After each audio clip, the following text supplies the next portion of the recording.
on va aller un peu plus loin sur repérer quel type de conflit on peut avoir. Vous avez en fait deux grandes catégories. Vous avez des conflits qui vont être organisationnels, donc liés à l'organisation, la structure, l'entreprise, et des conflits, bien évidemment, je suis sûr que vous avez déjà deviné, des conflits relationnels. Le conflit organisationnel, c'est celui qui porte sur des tâches ou sur un processus. Quand, comment, quel coût, etc. Et donc, du coup, c'est tout ce qui porte, au fond, aux tâches. Pour traiter ce conflit, donc, il va falloir déjà comprendre plutôt des aspects techniques du problème, quoi. La nature du désaccord, peut-être en identifiant, je ne sais pas, les interlocuteurs, les compétences concernées, tout ce qui est lié effectivement à l'organisation et sur lequel on va pouvoir bouger, quoi.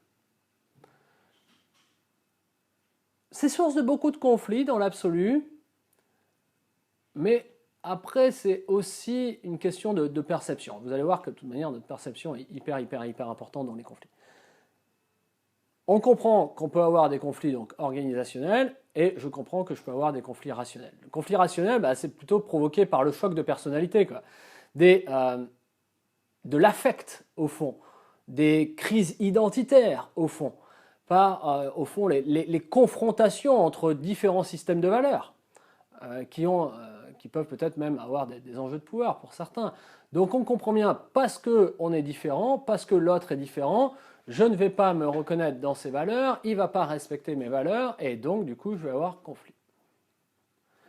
Et là, pour moi, rien de mieux que la prévention, qui va demander une certaine compréhension, mais du coup qui va être vraiment intéressante. Et encore une fois, on va repartir sur notre perception des choses. Vous le verrez en vidéo sur la partie présentielle, où vous verrez peut-être le spectre émotionnel, et on va voir effectivement comment ça se passe par rapport à cette gestion, par rapport au fond à ces dysfonctionnements, et comment on peut rétablir tout ça.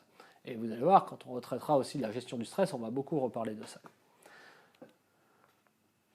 L'idée, ça va être peut-être de mieux appréhender, au fond, les causes du conflit.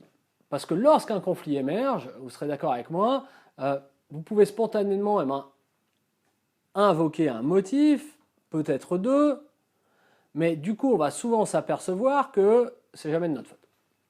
C'est toujours la faute, soit de l'environnement, c'est-à-dire j'en sais rien, l'entreprise, la hiérarchie, la direction, l'État, tout ce que vous voulez. Et puis, on va essayer de se pencher plus sur la réalité des choses. Et là, on va voir qu'il y a pas mal de différences.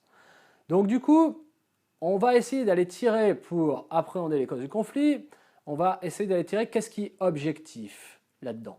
C'est-à-dire ce qui est peut-être extérieur au protagoniste, mais qui relève peut-être d'un processus défectueux dans l'entreprise, mais de façon réelle, de façon tangible, de façon factuelle.